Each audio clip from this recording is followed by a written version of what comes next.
إن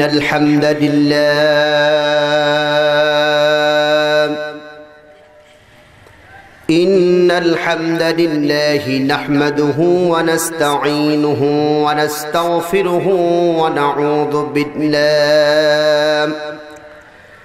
ونعوذ بالله من شرور أنفسنا ومن سيئات أعمالنا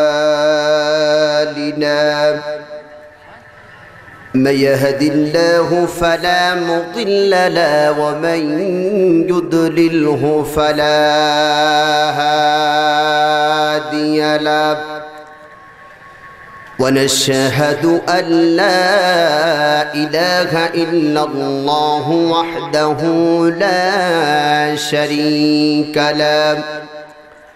لا شريك له ونشهد أن سيدنا وسندنا وحبيب وطبيب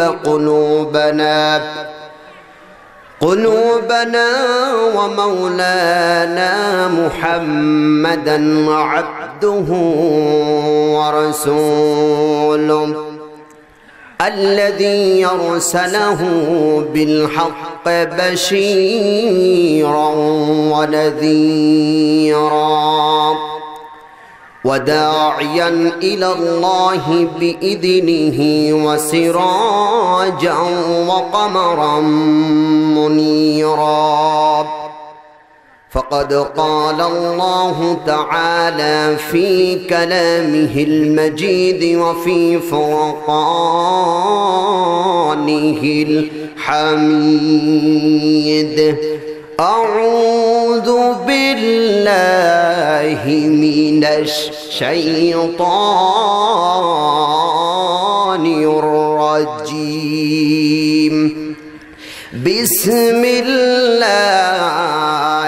الرحمن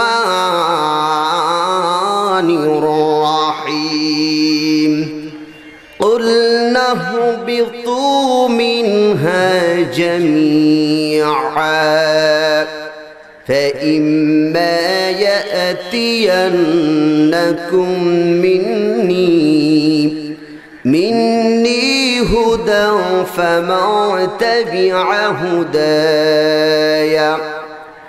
فمن تبع هداي فلا خوف عليهم ولا هم يحزنون والذين كفروا وكذبوا بآياتنا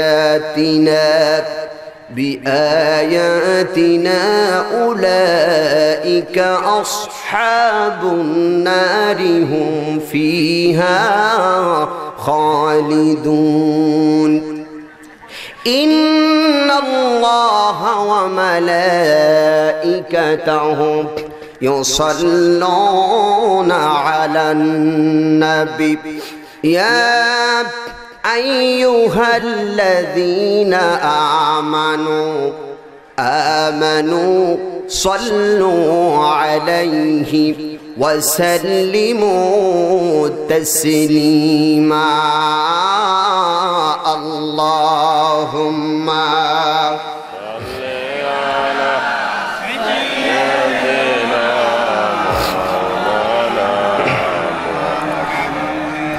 وعلى آل سيدنا নবীর প্রতি ভালোবাসা মোহাব্বত আছে না নাই? কম না বেশি? তাহলে বেশি থাকলে আওয়াজ কি কম হবে না বেশি হবে? তাহলে বেশি আওয়াজ করে মোহাব্বতে দুরূদ শরীফ পড়ি। আল্লাহুম্মা সাল্লি আলা সাইয়্যিদিনা মাওলানা মুহাম্মদ ওয়া আলা আলি سيدنا مولانا محمد যে মানুষ মানুষের বেদনা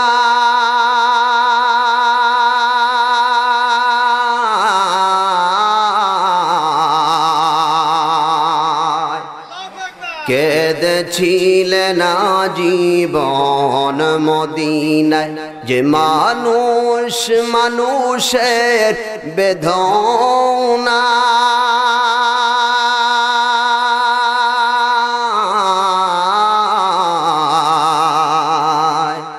কেঁদেছিলেন জীবন মদিনায়। সেই মাটি সেই মানুষ যদি এত সুন্দর না জানি তাহলে তুমি কতই সুন্দর, কতই সুন্দর। আল্লাহুম্মা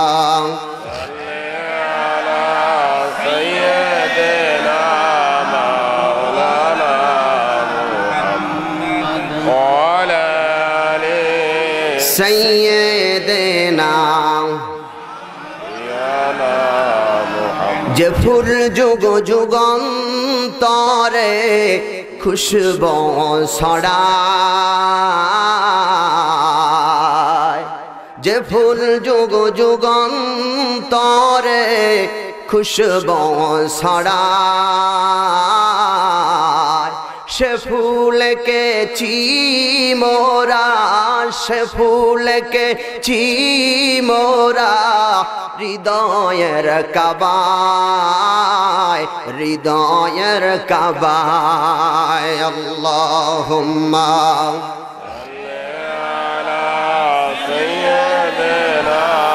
মাওলানা وعلى آل سيدنا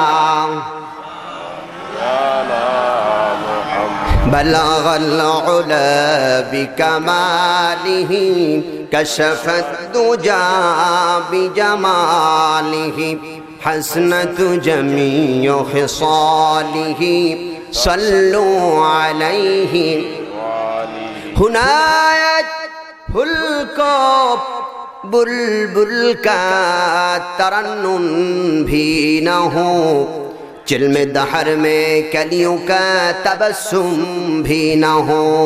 बलागल उला बिकमालिही कशफत दुजा बिजमालिही हसनत जमीअ खिसालिही सल्लु अलैहि वालिही। বাগেরহাট জেলা কর্তৃক আয়োজিত কামটা সরকারি প্রাথমিক বিদ্যালয়ের মঠ প্রাঙ্গণে চতুর্থ বার্ষিকী তাফসীরুল কোরআন মাহফিলের সম্মানিত সভাপতি হাজরাত উলামায়ে কেরাম, মঞ্চে উপবিষ্ট উলামায়ে কেরাম, দূর দূরান্ত থেকে আগত বয়োজ্যেষ্ঠ পিতৃ সমতুল্য বাবারা, হযরতে খালিদ, হযরতে বেলাল, হযরতে আলী ও হযরতে ওসমানের উত্তরসূরি আমার সমবয়সী নওজোয়ান তরুণ যুবক ভাইরা, অতি আদরের স্নেহের ছোট ছোট নয়নের মনিরা, পর্দার আড়ালে পরম শ্রদ্ধের সুশিক্ষিতা সম্মানিতা দিনা মা ও বোনেরা, সকলের প্রতি হৃদয় রিগানো আরেকবার সালাম ও মোবারকবাদ। আসসালামু আলাইকুম ওয়া রাহমাতুল্লাহি ওয়া বারাকাতুহু। আমরা মহান মাবুদের দরবারে, মহান মালিকের দরবারে, মহামনিবের দরবারে শুকরিয়া তান আদায় করছি যে মহামনিব, যিনি আরশ এবং জমিনের মালিক, যিনি হায়াতের মালিক, যিনি মওতের মালিক, যিনি রিজকের মালিক, যিনি কুল কায়নাতের মালিক, উচ্চ আওয়াজে চিৎকার করে বলেন মালিক কে? আল্লাহ। ওই মহান মালিক, মহান মাবুদের দরবারে কালেমাতে শুকর আদায় করছি যে মহামনিব এই মুসলমানদের দুর্যোগপূর্ণ মুহূর্তে, মুসলমানদের ক্লান্তি লগ্নে আল্লাহ তাআলা কোরআনুল কারীমের সংস্পর্শে এই ফকিরহাট উপজেলার সরকারি প্রাথমিক বিদ্যালয় সামনে কোরআনুল কারীমের তাফসীর শোনার জন্য আল্লাহ সুযোগ করে দিলেন। সেজন্য আমরা মনিবের দরবারে নতশিরে কালেমাতুশ শুকর আদায় করছি, উচ্চ আওয়াজে সকলে বলছি আলহামদুলিল্লাহ। বলি রব্বানা লাকাল হামদ হামদান কাসীরান তাইয়্যিবান মুবারাকান ফীহি ইয়া রাব্বি লাকাল হামদু কামা ইয়ানবাগি লিজালালি ওয়াজহিকা ওয়া আযীমি সুলতানিকা। আমরা আল্লাহ তাআলার প্রশংসা আদায় করে নিলাম। সম্মানিত বন্ধুগণ আমার, আমি আপনাদের খেদমতে কোরআনুল কারীমের সূরাতুল আল বাকারা, কোরআন শরীফের সর্ববৃহত্তম সূরা, সূরার নাম হচ্ছে সূরাতুল বাকারা। এই সূরাতুল বাকারার 286টি আয়াত, 40টি রুকু। এই 40টি রুকু আর 286টি আয়াতের মধ্যে আমি 2টি আয়াত কারিমা আপনাদের সামনে তেলাওয়াত করেছি, 38, 39। এই 2টি আয়াতের উপরে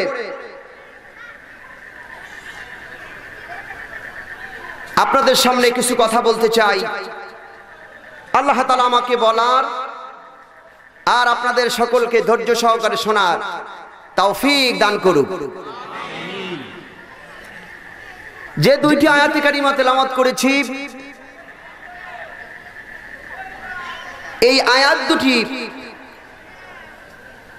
বর্তমান সময়ের প্রেক্ষাপটে মুসলমানদের জন্য অতি গুরুত্বপূর্ণ 2টি আয়াত কারিমা তেলাওয়াত করেছি। এই আয়াত কারিমা দুটির ভিতরে আল্লাহ তাআলা বলছেন, কুলনা বিতু বিনহা জামিআ, তোমরা উভয় এখান থেকে বেরিয়ে যাও, নিচে নেমে যাও। ফাইম্মা ইয়াতিয়ান্নাকুম মিন্নি হুদান ফামান তাবিআ হুদায়া, তবে আমার কাছ থেকে অথবা আমার পক্ষ থেকে যদি কোনো হেদায়েতের বাণী পৌঁছায়, আর ওই হেদায়েতের বাণী যদি তোমরা মেনে নাও, ফালা খাউফুন আলাইহিম, তোমাদের কোনো ভয় নাই, ওয়ালা হুম ইয়াহজানুন, তোমাদের কোনো চিন্তাও নাই।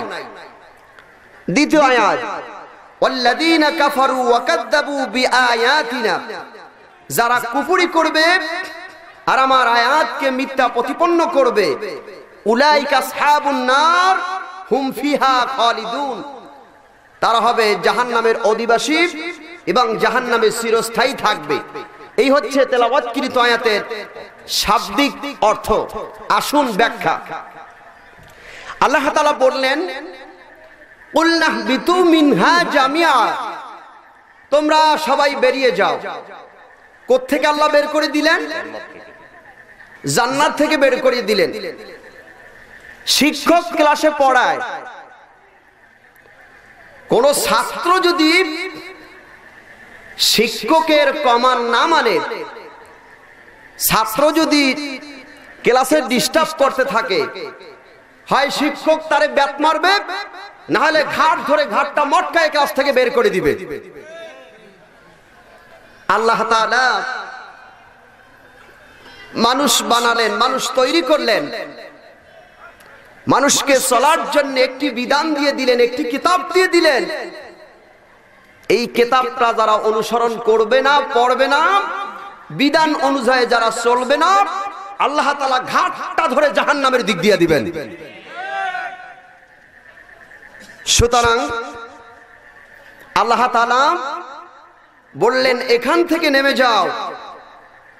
তবে যে আমি তোমাদেরকে বের করে দিলাম, তোমরা আবার এটার ভিতরে আসতে পারবে, তবে কিছু শর্ত আছে, নিয়ম নীতি আছে। যদি এই শর্ত আর নিয়ম নীতি মানো, তাহলে আমার জান্নাতে তোমরা আসতে পারবে। আজকে আলোচনার বিষয় হচ্ছে এক শর্তে আল্লাহর জান্নাত। আজকে আলোচনার বিষয়বস্তু কি? সবাই জবাব দেন, এক শর্তে আল্লাহর। আপনারা কি জান্নাত চান? তাহলে আজকে আলোচনার বিষয়বস্তু কি বললাম? এক শর্তে আল্লাহর জান্নাত। আল্লাহ তাআলা এই পৃথিবীতে মানুষ তৈরি করলেন, মানুষ বানালেন, মানুষকে পাঠালেন। মানুষ পাঠিয়ে আল্লাহ তাআলা একটি বিধান দিলেন, একটি কিতাব দিলেন, একটি বই দিলেন। উচ্চ আওয়াজ করে বলেন, সেই বই, সেই বিধান, সেই কিতাবটার নাম কি? আল কোরআন। যারা এই কোরআনকে মানবে, যারা অনুসরণ করবে, আল্লাহ তাআলা বলেন ফালা খাউফুন আলাইহিম ওয়ালা হুম ইয়াহজানুন, তাদের কোনো ভয় নাই, কোনো চিন্তাও নাই। যদি কেউ না মানে, আল্লাহ তাআলা বলছেন তার অবস্থাটা কি হবে? ওয়াল্লাযীনা কাফারু, যারা কুফরি করবে, আমার আয়াতকে মিথ্যা প্রতিপন্ন করবে, উলাইকা সাহাবুন নার, তারা হবে জাহান্নামের অধিবাসী। সুতরাং কোরআন মানলে জান্নাতি, আর কোরআন না মানলে জাহান্নামী। তবে আপনারা কি কোরআন মানবেন না কোরআন মানবেন না? কারা কারা কোরআন মানবেন? দুই হাত উঁচু করে আল্লাহকে দেখান। এটা তাকবীর দেন, লিল্লাহি তাকবীর। আল কোরআনের আলো, আল হাদিসের আলো, নারায়ে তাকবীর। সম্মানিত বন্ধুগণ আমার, আল্লাহ তাআলা কোরআনুল কারীমের ভিতরে বলেন যে আমি আল্লাহ তাআলা মানুষ বানালাম, আবার জান্নাত থেকে কোথায় বের করে দিলাম? একটু জবাব দেন। দুনিয়াতে। জান্নাত থেকে কোথায় পাঠালেন? দুনিয়াতে। আল্লাহ তাআলা ফেরেশতা মণ্ডলীকে নিয়ে একটি সভা করলেন, একটি মঞ্চ তৈরি করলেন।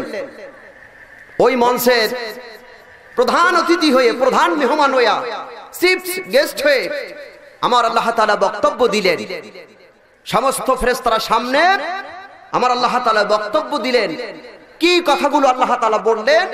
১৫০০ বছর আগে মুহাম্মদ সাল্লাল্লাহু আলাইহি সাল্লামের কাছে সেই কথাগুলো জিবরাইলের মাধ্যমে নবী করিম সাল্লাল্লাহু আলাইহি সাল্লামের কাছে আসলেন। আল্লাহ পাক বলছেন, وَإِذْ قَالَ رَبُّكَ لِلْمَلَائِكَةِ إِنِّي جَاعِلٌ فِي الْأَرْضِ خَلِيفَةً।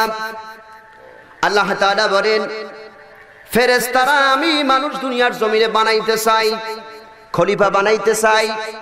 খলিফা হলাম আমরা।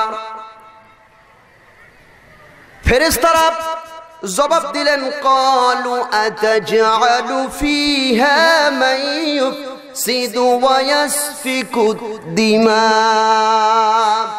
আয় আল্লাহ তাআলা, তুমি এমন জাতি বানাবা, এমন গোষ্ঠী বানাবা, যেই গোষ্ঠীরা, যেই জাতিরা দুনিয়ার জমিনে গিয়ে মারামারি করবে, ভাইয়ে ভাইয়ে খুনাখুনি করবে, স্বামী স্ত্রীতে ঝগড়া লাগবে।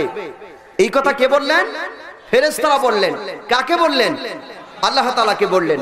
আজকে দেখেন স্বামী স্ত্রীতে ঝগড়া আছে কিনা, ভাই ভাই খুনাখুনি আছে কিনা?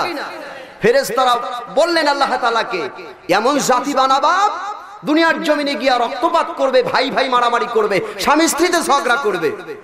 আমার আল্লাহ তাআলা জবাব দিলেন, ওয়া নাহনু নুসাব্বিহু বিহামদিকা ওয়া নুকদ্দিসু লাক ক্বালা ইন্নী আ'লামু মা লা তা'লামুন। ফেরেশতারা প্রথম বললেন মানুষ বানাবার কোনো প্রয়োজন নাই, খলিফা পাঠাবার কোনো প্রয়োজন নাই। ওরা দুনিয়ায় গিয়ে কি করবে? মারামারি করবে, কাটাকাটি করবে, স্বামী স্ত্রীতে ঝগড়া করবে। আয় আল্লাহ তাআলা, আমরাই তো তোমার গোলামি করি, আমরাই তো তোমার দাসত্ব করি, আমরাই তো তোমার তাসবিহ তাহলিল জিকির আজকার করি। আল্লাহ ছোট্ট করে জবাব দিলেন, ইন্নী আ'লামু মা লা তা'লামুন, আমি যা জানি তোমরা তা জানো না। সম্মানিত বন্ধুগণ আমার, ফেরেশতারা যখন এই কথা বললেন, যেই জাতি, যেই খলিফা আল্লাহ তাআলা বানালেন, ওই আদম আলাইহিস সালামকে আল্লাহ তাআলা কাছে ডাকলেন, ডেকে বললেন, ওয়া আল্লামা আদামাল আসমাআ কুল্লাহা থুম্মা আরাদাহুম আলাল মালাইকা فقال أنبئوني بأسماء هؤلاء إن كنتم صادقين। আল্লাহ তাআলা আদম আলাইহিস সালামকে ভালোবেসে বিভিন্ন বস্তুর নাম শিক্ষা দিলেন। আল্লাহ বলেন, এটা এই জিনিস, এই নাম, এটা তাল গাছ, সেটা বেল গাছ, এইটা কমলা, এইটা আপেল, সমস্ত নামগুলো আল্লাহ তাআলা শিক্ষা দিলেন। শিক্ষা দেওয়ার পর যখন আল্লাহ তাআলা আদমকে শিক্ষা দিলেন, আদমের যখন জ্ঞান হলো, আল্লাহ তাআলা আদমকে বললেন, আয় আদম, ওই ফেরেশতাদের সামনে তোমাকে হাজির করব, উপস্থিত করব, বরংস এই ফেরেশতাদের সামনে তোমার ইন্টারভিউ দিতে হবে। আদম, তুমি যদি ইন্টারভিউতে পাশ করে দাও, আমি নিঃসন্দেহে আল্লাহ রাব্বুল আলামিন তোমাকে জান্নাত দান করে দিব। সুতরাং আল্লাহ তাআলার নবী বলেন, যারা মুমিন হবে, যারা মুত্তাকিন হবে, যাদের ঈমানটা বড় দামি হবে, মজবুত হবে, ঈমানটা যাদের বেশি মজবুত হবে, দামি হবে, ঈমান যার যত শক্ত হবে, আল্লাহ তাআলার নবীও বলেন, আল্লাহ তাআলা বলেন তার তত পরীক্ষা বেশি হবে। আল্লাহ তাআলা বলেন, লিয়াবলুয়াকুম আইয়ুকুম আহসানু আমালা, অবশ্যই আমি আল্লাহ তাআলা তোমাদের আমলগুলোকে পরীক্ষা করব। ছাত্র যদি ক্লাসে ভালো হয়, পরীক্ষা তার বেশি হয়, ছাত্র যদি খারাপ হয়, তার পরীক্ষা তো কম হয়। যারা সমাজের ভিতরে মুমিন হবে, মুত্তাকিন হবে, কোরআন পড়নেওয়ালা হবে, কোরআনের জিকির করানেওয়ালা হবে, যারা কোরআনুল কারীমের তাফসীর শুধু বাংলাদেশ নয় সারা পৃথিবীতে হবে, আল্লাহ তাআলা ১৫০০ বছর আগে ওহী দিয়ে জানান, ওই সমস্ত লোকদেরকে জেল জরিমানার সামনে হাজির হতে হবে। সম্মানিত বন্ধুগণ আমার, আল্লাহ রাব্বুল আলামিন এবার আদম আলাইহিস সালামকে নাম শিক্ষা দিলেন, ফেরেশতাদের সামনে হাজির করলেন, বস্তুগুলো হাজির করলেন। তাফসীর ইবনে কাসির, ফেরেশতাদেরকে আল্লাহ তাআলা ডেকে বলেন, ও ফেরেশতারা, খলিফা বানাইতে নিষেধ করেছো, আদম বানাইতে নিষেধ করেছো, ভালো কথা, তোমাদের সামনে যেই বস্তুগুলো হাজির করেছি, যেই জিনিসগুলো হাজির করেছি, তার নাম বলে দাও। ফেরেশতারা তো নাম জানেও না, বলতে পারবে না। ফেরেশতারা যেই জবাবটা দিয়ে দিলেন, কোরআন বলে, ক্বালু সুবহানাকা লা ইলমা লানা ইল্লা মা আল্লামতানা ইন্নাকা আনতাল আলিমুল হাকীম। ফেরেশতারা বলে, আয় আল্লাহ তাআলা, যতটুক জ্ঞান আমাদেরকে দিয়েছো, এর বেশি আমাদের জ্ঞান নাই। তুমি যতটুক শিক্ষা আমাকে দিয়েছো, এতটুকুন জ্ঞান আছে, এর বেশি আমাদের আর কোনো জ্ঞান নাই। আল্লাহ তাআলা আদমকে ডেকে বলে, ও আদম, এবার তুমি বস্তুগুলোর নাম বলে দাও। হযরতে আদম এক এক করে বস্তুর আর জিনিসগুলোর নাম বলে দিলেন। ফেরেশতারা সবাই লজ্জা পেয়ে গেলেন আর বললেন, আয় আল্লাহ তাআলা, তোমার আদমের সম্মান মর্যাদা অনেক বেশি। সুবহানাল্লাহ বলেন। এইবার সম্মান মর্যাদা কতটুকু, এটা বুঝাবার জন্য আল্লাহ তাআলা সমস্ত ফেরেশতাদেরকে ডাকলেন, ডেকে আল্লাহ তাআলা বললেন, ওয়াইদ কুলনা লিল মালাইকাতি ইসজুদু লি আদম, এবার সিজদা করো আমার আদমকে। ফাসাজাদু ইল্লা ইবলিস, উপস্থিত সবাই সিজদা করলেন। করলেন না কে?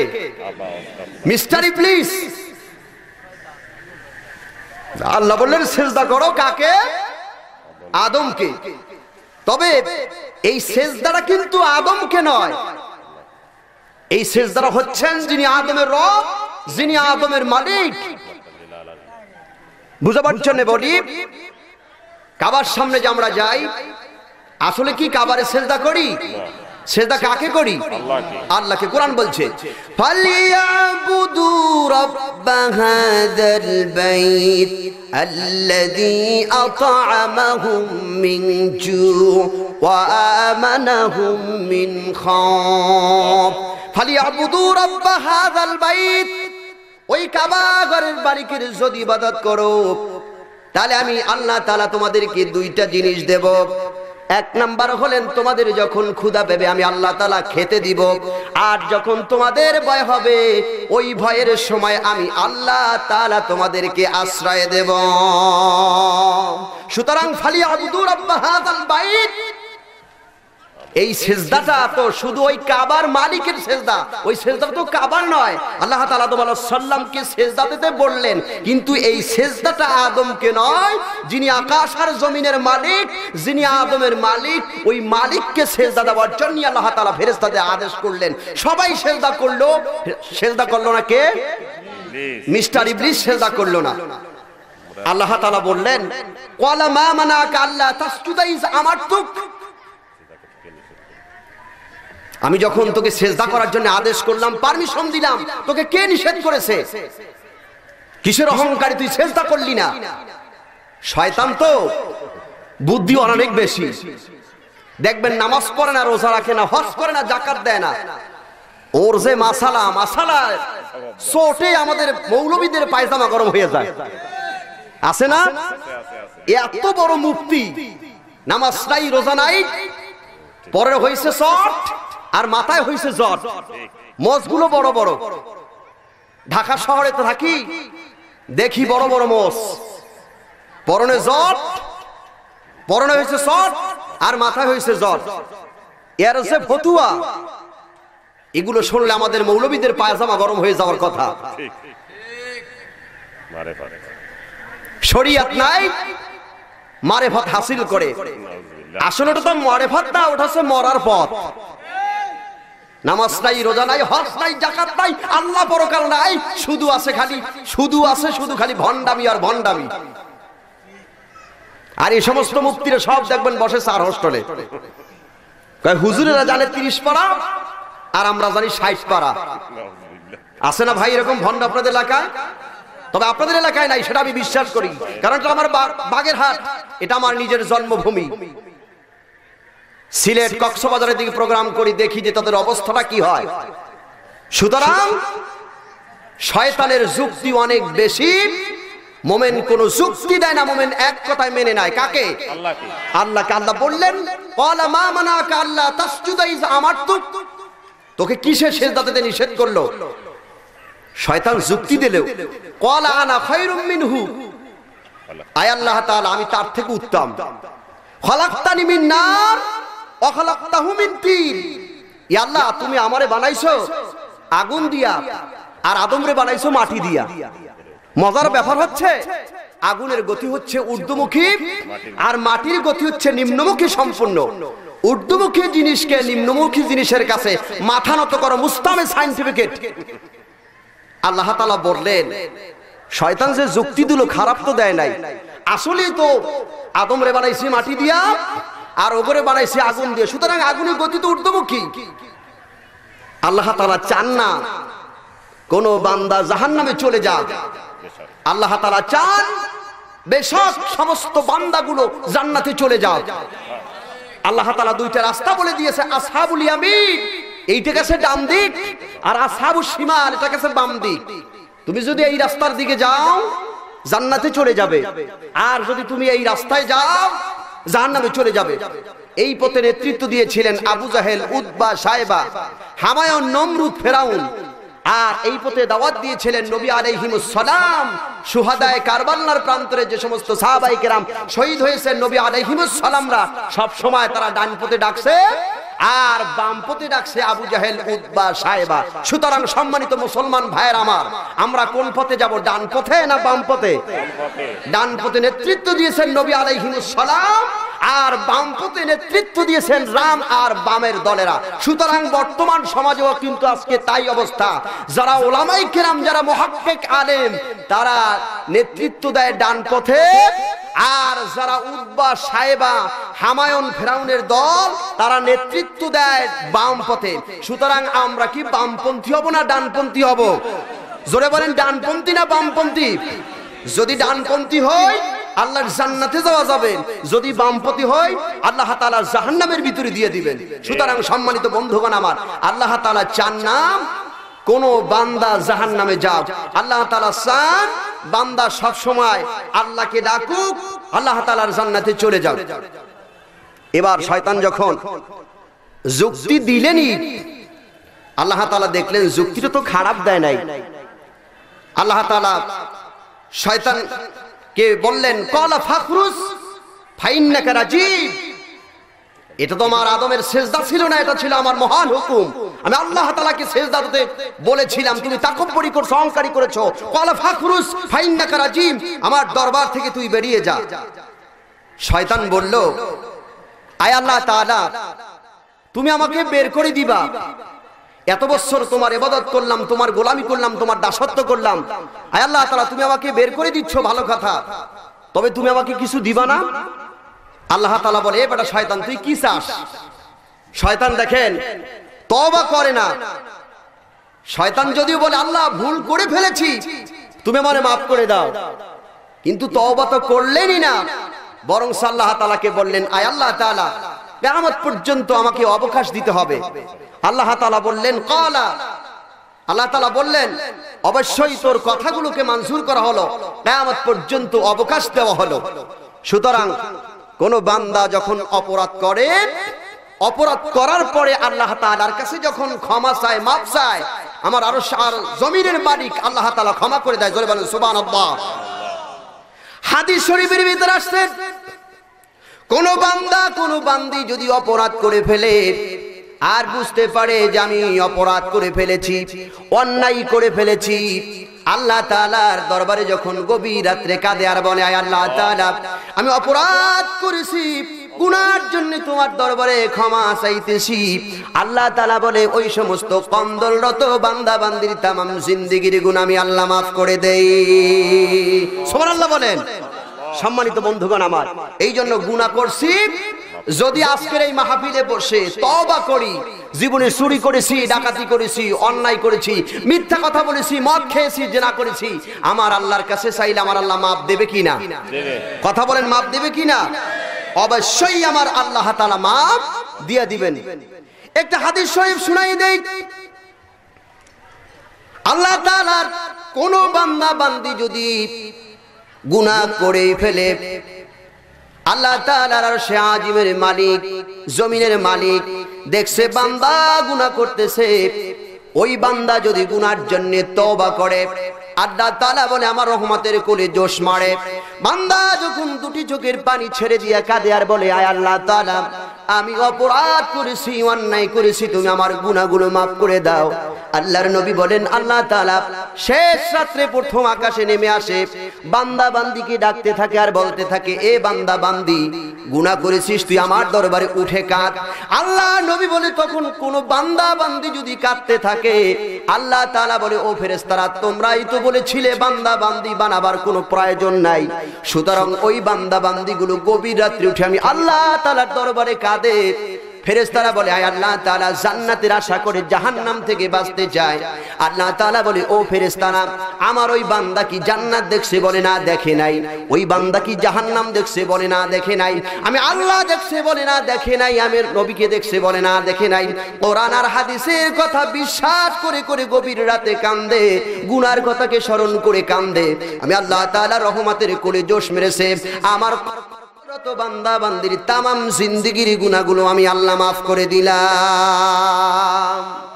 সম্মানিত বন্ধুগণ আমার, সম্মানিত বন্ধুগণ আমার, সম্মানিত ভাইয়েরা আমার, মানুষ অন্যায় করে অপরাধ করে, অন্যায় আর অপরাধ করার পর যদি আল্লাহর কাছে তওবা করে, আমার আল্লাহ মাফ দেবে কি দেবে না? কথা বলেন, দেবে কি দেবে না? একটি হাদিস থেকে তার বাস্তব উদাহরণ আমি আপনাদেরকে শুনাইয়ে দেই। আল্লাহর নবী জনাবে মুহাম্মদ রাসূলুল্লাহ সাল্লাল্লাহু আলাইহি ওয়াসাল্লামের কাছে এক যৌনাঙ্গ মহিলা আসলেন, এসে বলে, ইয়া রাসূলুল্লাহ, ইয়া হাবিবাল্লাহ, শয়তানের ওয়াসওয়াসায় পড়ে আমি জিনা করেছি, আপনি জিনার বিচার করে দেন। আল্লাহ নবী বললেন, মা, এখন তোমার জিনার বিচার আমি করতে পারবো না। মহিলা বললেন, কেন হুজুর, আপনি জিনার বিচার করতে পারবেন না? এইবার আল্লাহ নবী বললেন, শোনো মা, জিনা করার পর তোমার গর্ভের ভিতরে সন্তান এসেছে, ওই সন্তান যতক্ষণ পর্যন্ত প্রসব না করবে ততক্ষণ পর্যন্ত আমি জিনার বিচার করতে পারবো না। মহিলা চলে গেলেন, বাচ্চা প্রসব করলেন, ওই বাচ্চা শিশুটাকে কোলে নিয়ে আল্লাহর নবীর সামনে হাজির হয়ে গেলেন। বললেন হুজুর তাড়াতাড়ি করে আপনি জেনার বিচার করে দেন। আল্লাহ নবী বললেন মা এখন আমি জেনার বিচার করতে পারবো না। বলছে কেন? তোমার সন্তানের 2 থেকে 2.5 বছর পর্যন্ত হক আছে, তোমার বুকের দুধ পান করবে। এবার মহিলা চলে গেলেন, সন্তান দুধ খাওয়া বন্ধ করে দিলেন, রুটি খেতে পারেন। এমন অবস্থায় একটা রুটি দিয়া আল্লাহর নবীর কাছে আসলেন। হুজুর বললেন সাহাবায়ে কেরাম মহিলাকে কোমর পর্যন্ত গাড়ো। এবার মহিলাকে কোমর পর্যন্ত গাড়া হলো। এইবার সাহাবায়ে কেরাম চতুর্দিক থেকে পাথর নিয়ে দাঁড়ালেন, পাথর নিক্ষেপ করতে শুরু করলেন। এইবার পাথরের আঘাতে মহিলা একবার বেহুশ হয়ে যান, আবার হুঁশ আসেন, আবার বেহুশ হয়ে যান, আবার হুঁশ আসেন। এরকম পর্যায়ে একটা পাথর তার গায়ের ভিতরে লাগলেন, শরীরে লাগা মাত্র শরীরটা ফেটে রক্ত ফিঙ্কি দিয়ে একজন সাহাবীর গায়ে লেগে গেল। এইবার সাহাবী বললেন আহারে নাপাক রক্ত আমার গায়ে লেগে গেছেন। আল্লাহ নবী 2টা চোখের পানি ছেড়ে দিয়ে কেঁদে কেঁদে বলে ও সাহাবায়ে কেরাম এই মহিলার রক্তকে নাপাক রক্ত বলো না।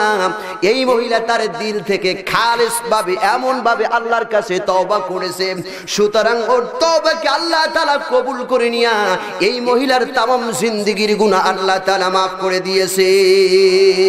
আল্লাহ তাআলা কোরআনুল কারীমের ভিতরে জানান আত-তাইবুনাল আবিদুনাল হামিদুন হামিদুনাস সাইহুনার রাকিউন রাকিউনাস সাজিদুনাল আমিরুনা বিল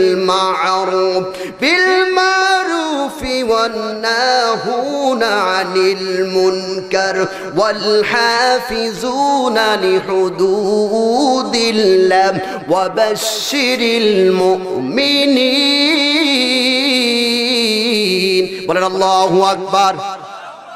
যারা মুমিন হয়, যারা মুত্তাকিন হয়, যারা পরকালকে বিশ্বাস করে, পরকালের ভয় যাদের দিলের ভিতরে আছে, অন্তরের ভিতরে আছে, তারা গুনাহ করার পর 1 নম্বরে তওবা কার কাছে করে? আল্লাহর কাছে, আল্লাহ তাআলার কাছে।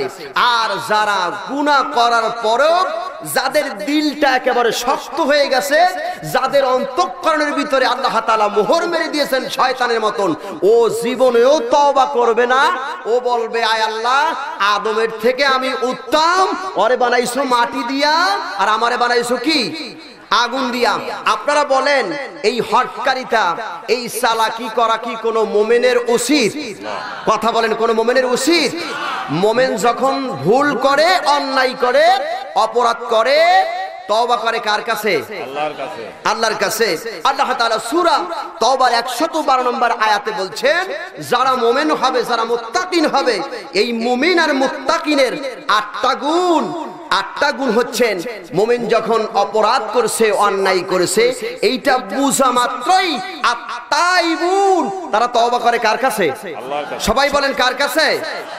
মুমিনের 2 নাম্বার গুণ আল আবিদুন, তারা ইবাদত করে কার? আল্লাহ। 3য় মুমিনের গুণ হচ্ছেন আল হামিদুন, তারা প্রশংসা করে আল্লাহ তাআলার। 4র্থ গুণ হচ্ছেন আস-সাইহুন, তারা রোজা রাখে। 5ম গুণ হচ্ছেন আর রাকিউন, তারা রুকু করে। আস-সাজিদুন, তারা সিজদা করে। তারপরে 7ম গুণ হচ্ছেন আল আমিরুনা বিল মারুফ, তারা সৎ কাজে আদেশ দেয়।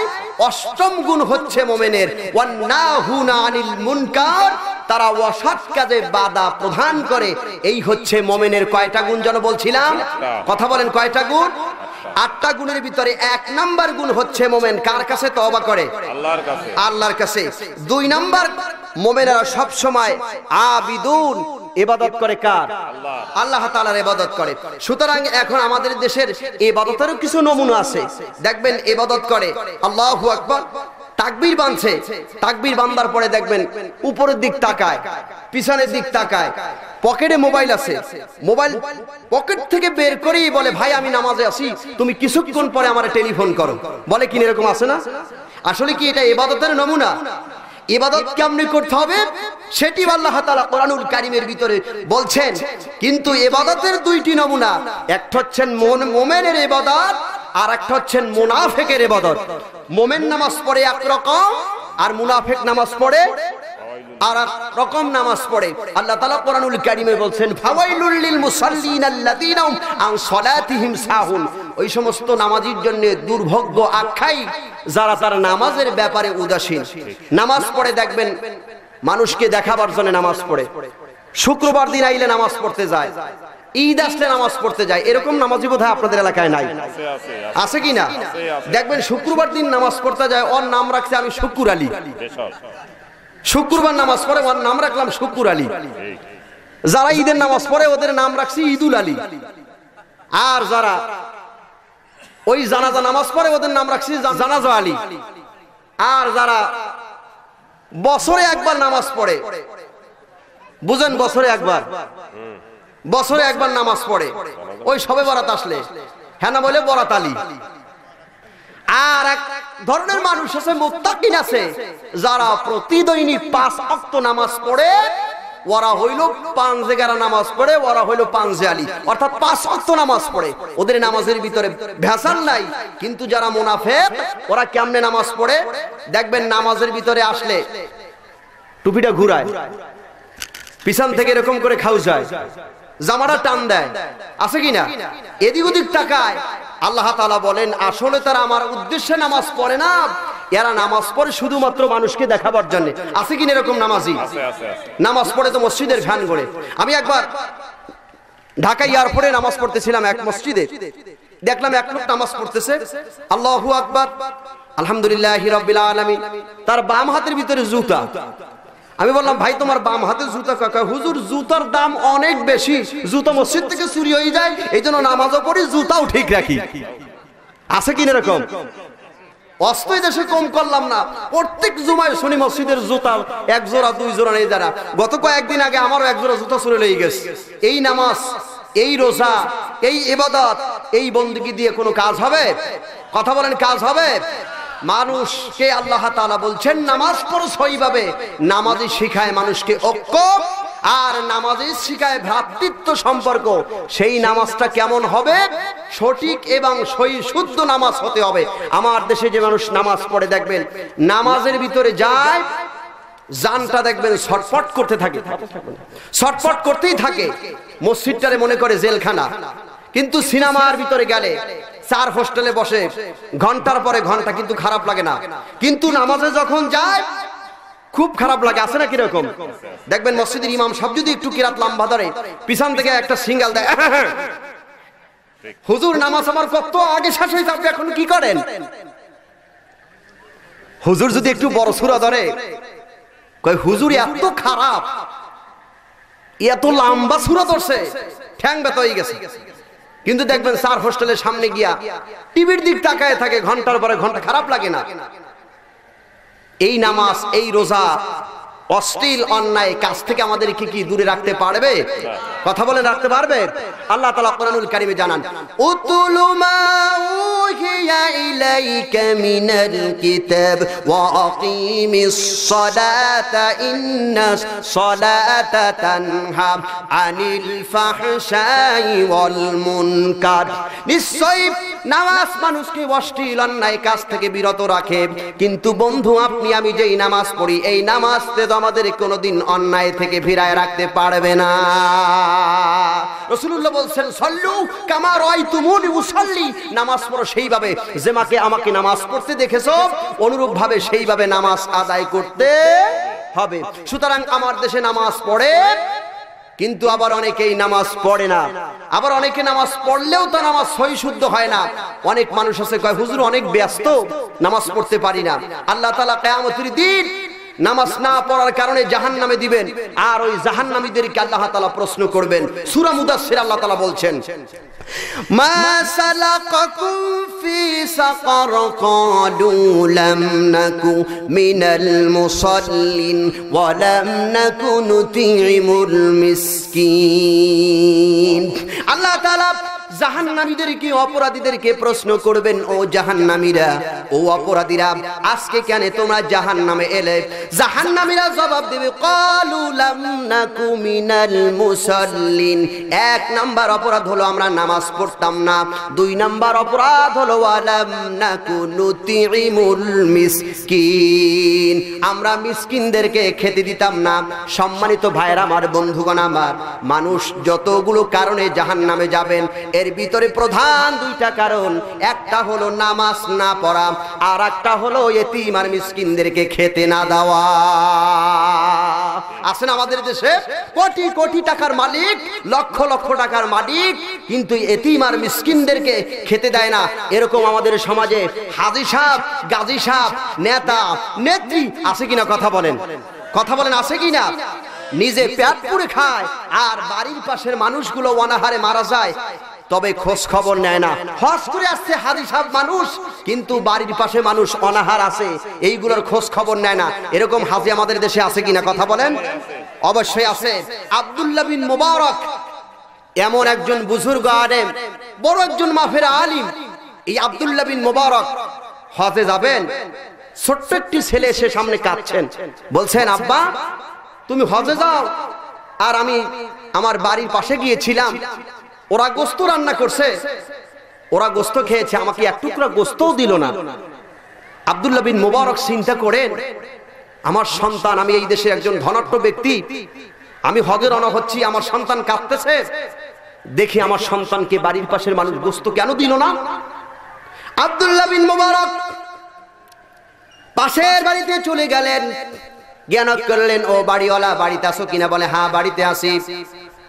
আব্দুল্লাহ বিন মুবারকের সামনে দাঁড়ালো, তিনি প্রশ্ন করলেন তোমার বাড়ি থেকে এই সন্তানটা আসছিল? বলে হ্যাঁ এসেছিল। তোমরা কি গোস্ত রান্না করেছো? বলে হ্যাঁ গোস্ত রান্না করেছি। তোমার যখন গোস্ত খেয়েছো আমার সন্তানটা কি সামনে দাঁড়ানো ছিল? বলে হ্যাঁ দাঁড়ানো ছিল। তোমরা আমার সন্তানকে কেন এক টুকরা গোস্ত দিলে না?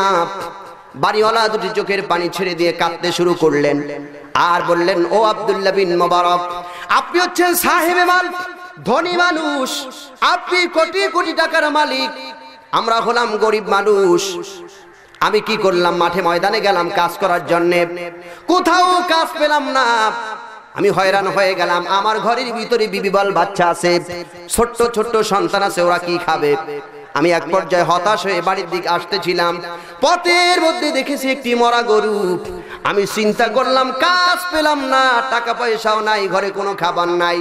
ও আব্দুল্লাহ বিন মুবারক হুজুর, আমি ওই বড়া গরুটার চামড়া ছিললাম, ওখান থেকে কিছু গোস্ত নিয়ে আসে আমার বিবিকে বললাম বিবি তুমি রান্না করো। বিবি আমার রান্না করলো, গোস্ত রান্না হয়ে যাওয়ার পর সন্তানগুলোকে কাছে নিয়ে গোস্ত খেলাম। তোমার সন্তানকে এক টুকরা গোস্ত তো আমরা দিলাম না, এখন তুমি বলো তোমার সন্তানকে এক টুকরা গোস্ত না দিয়ে কি আমরা ভুল করেছি কিনা? আব্দুল্লাহ বিন মুবারক দুটি চোখের পানি ছেড়ে দিয়ে কাঁদতে শুরু করলেন আর বললেন আরে আমি এখন হজের দিকে রওনা হয়েছি, আর আমার বাড়ির পাশের মানুষগুলো অনাহার, ক্ষুধার্ত অবস্থায় মারা যায়, তারা মরা গরুর গোস্ত খায়। সুতরাং আব্দুল্লাহ বিন মুবারক চলে গেলেন বাড়িতে, হজ করতে যাবেন, টাকা পয়সা তিনি যে রেডি করেছিলেন ওই টাকা পয়সাগুলো টোপলা করে এবার বাড়ির সামনে চলে আসলেন। এবার ডাক দিয়ে বলে ভাই আমি হজে যেতে চেয়েছিলাম, টাকা পয়সা রেডি করেছি, আমি এখন আর হজে যাব না, নাও এই টাকা পয়সাগুলো দিয়ে গেলাম, এই টাকা পয়সা দিয়ে তুমি চাল ডাল কেনো, আর এই টাকা পয়সা দিয়ে ব্যবসা বাণিজ্য করে তোমার জীবন ধারণ করো। আব্দুল্লাহ বিন মুবারক চলে গেলেন, তার বন্ধু বান্ধব হজ করতে চলে গেলেন। হজের শেষে বাড়িতে এসে বলছেন ভাই আব্দুল্লাহ বিন মুবারক, আমরা লক্ষ্য করেছি হজ করতে গিয়েছিলাম, দেখলাম কাবার চত্বরে যখন আমরা বলতেছিলাম লাব্বাইক আল্লাহুম্মা লাব্বাইক লা শারীকা লাকা লাব্বাইক ইন্নাল হামদা ওয়া নি'মাকা লাকা ওয়াল মুলক লা শারীকা লাকা লাব্বাইক, এই তালবিয়া তাসবিহ যখন পড়তেছিলাম আমরা লক্ষ্য করে দেখেছি তুমি কাবা শরীফের প্রথমেই হজ করতেছিলে, তওয়াফ করতেছিলে। আব্দুল্লাহ বিন মুবারক বলে আল্লাহি তাল্লাহি বিল্লাহি, আল্লাহর নামের কসম করে বলছি এই বছর আমি হজে যাই নাই। তোমরা কেমন করে বলো আমি হজে গিয়েছি? আমি হজে যাই নাই। আল্লাহ তাআলা আব্দুল্লাহ বিন মুবারককে ডাক দিয়ে বলে আব্দুল্লাহ বিন মুবারক তোমার একটা কাজ আমার কাছে ভালো লাগলো, তুমি হজের সময় হজে গেলে না, তোমার টাকা পয়সাগুলো বাড়ির পাশের অনাহার মানুষগুলোকে পৌঁছে দিয়েছো, এই কাজ আমি আল্লাহ কবুল করে নিয়া এই বছর যত হাজিরা হজ করতে আসছিলেন আমি আল্লাহ তাআলা প্রত্যেক হাজির হজ কবুল করে নিয়েছি। এটার নাম হচ্ছেন ইসলাম, এটার নাম হচ্ছেন ঈমান, এটার নাম হচ্ছেন নামাজ, এটার নাম হচ্ছেন জিকির। কথা বলেন ঠিক কিনা? সম্মানিত বন্ধুগণ আমার, আজকে নিজে নামাজ পড়ছি, নিজে সমাজে বিত্তবান, কিন্তু আর এক ভাইকে খাবারের জন্য উৎসাহিত করি না, বরং খাবারও দেই না। আমি নেতা হয়ে সমাজে বসে আছি, কিন্তু আমার নেতা হওয়ার পরে আমি কি আমার বাড়ির পাশের মানুষগুলো অনাহার একদিন কি একটু খোঁজ খবর নিয়ে দেখেছি আমার বাড়ির পাশের মানুষগুলো খাবার একদিন খেতে পেরেছে কিনা? সুতরাং এই খোঁজ খবর আমরা কোনোদিন নিতে পারলাম না, বরং তো খোঁজ খবর নিলামই না, বরং আরো জনগণের টাকা আত্মসাৎ করে খাই। এরকম মানুষ আছে না নাই সমাজে? কথা বলেন, আছে না?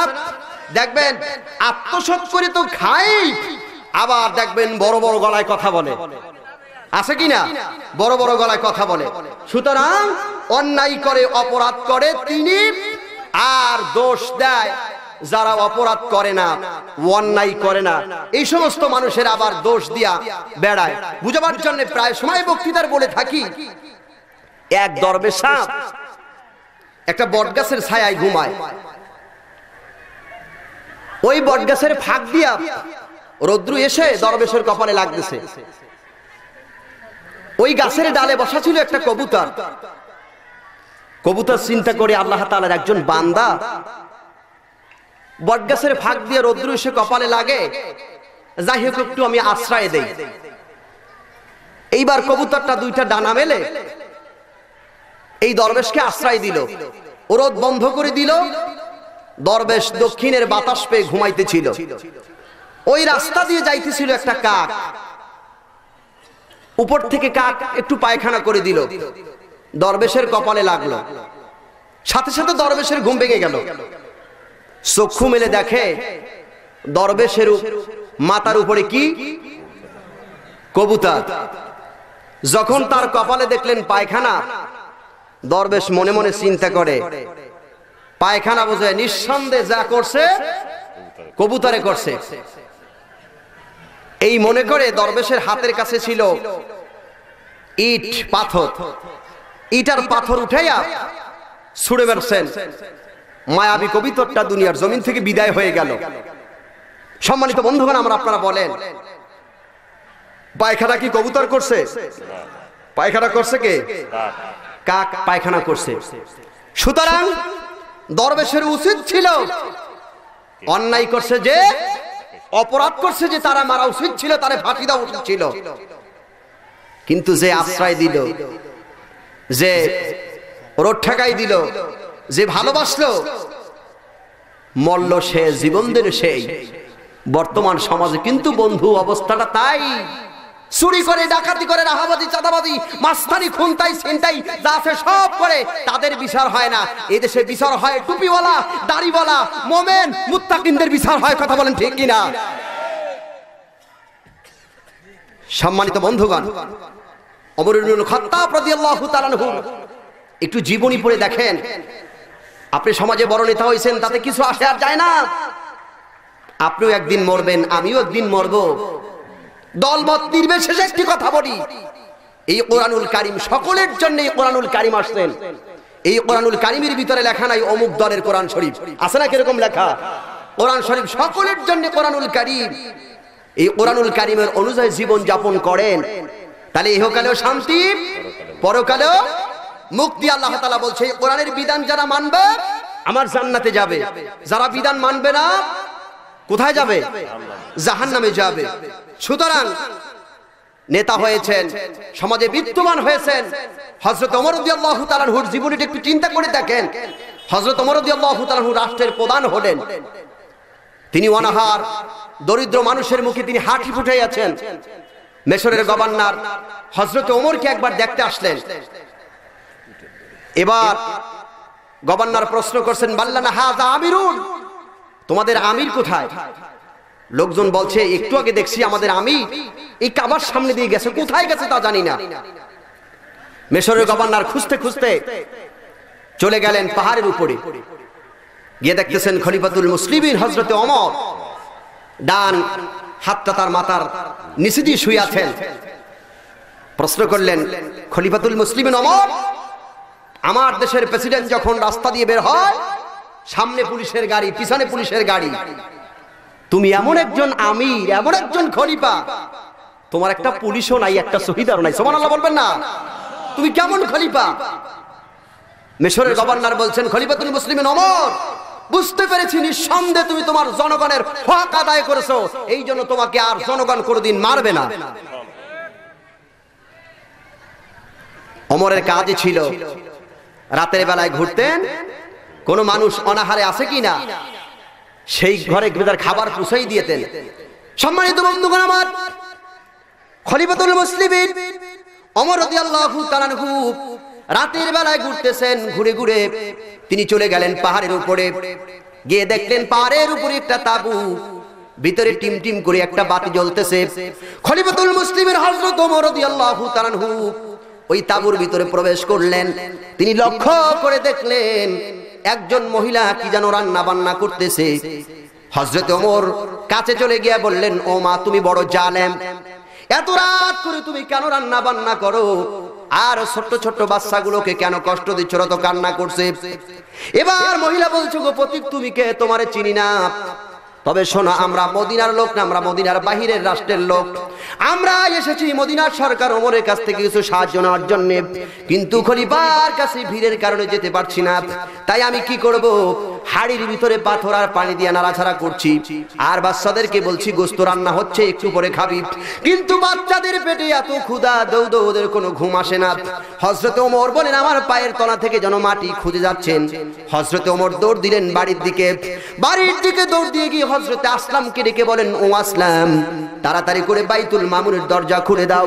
বাইতুল মামুনের দরজা খোলা হলো, ওর ভিতরে থেকে বস্তা নামায়া হযরতে ওমর আটা তরি তরকারি ঢোকালেন। বস্তার মুখ বেঁধে দিয়া হযরতে ওমর বলেন, আসলাম রে, তাড়াতাড়ি করে বস্তাটা আমার মাথায় উঠায়া দাও। হযরতে আসলাম বলে, খলিফাতুল মুসলিমিন ওমর, বোঝা বহন করার জন্য তো আমরা খাদেম আছি, আপনি কিসের জন্য বহন করবেন? হযরতে ওমর দুটো চোখের পানি ছেড়ে দিয়ে কেঁদে কেঁদে বলে, শোনো ভাই আসলাম, আজকে যে দৃশ্য দেখে এসেছি, কিয়ামতের দিন এই দৃশ্যের কারণে আল্লাহ রাব্বুল আলামিন আমাকে জাহান্নামের আগুনে জ্বালাতে পারেন। খলিফাতুল মুসলিমিন ওমর তাড়াতাড়ি করে আসলামের হাত থেকে বস্তাটা মাথায় তুলে নিলেন। এইবার বস্তা নিয়ে দৌড়াইতে শুরু করলেন। এবার আসলাম বলেন, আমি ওমরের পিছনে পিছনে দৌড়াইলাম, গিয়ে দেখি হযরতে ওমর তাঁবুর ভিতরে ঢুকলেন, বস্তার মুখ খুলে দিয়া আটা তরি তরকারি বের করে বলছেন, মা, এই না আটা তরি তরকারি, তাড়াতাড়ি করে তুমি রান্না করো। হযরতে ওমর তরকারি কুটে সাহায্য করলেন, রান্না বান্নার কাজ শেষ হয়ে গেল। এইবার বললেন, মা তুমি খাও। আর বাচ্চাগুলোকে কোলের কাছে এনে হযরতে ওমর ওই আটা তরি তরকারি মিশাই মিশাই খাওয়াই দিচ্ছেন। মহিলা লক্ষ্য করে দেখছেন হযরতে ওমর রাদিয়াল্লাহু তাআলা আনহু দুই চোখের কোণা দিয়ে পানি পড়তেছে।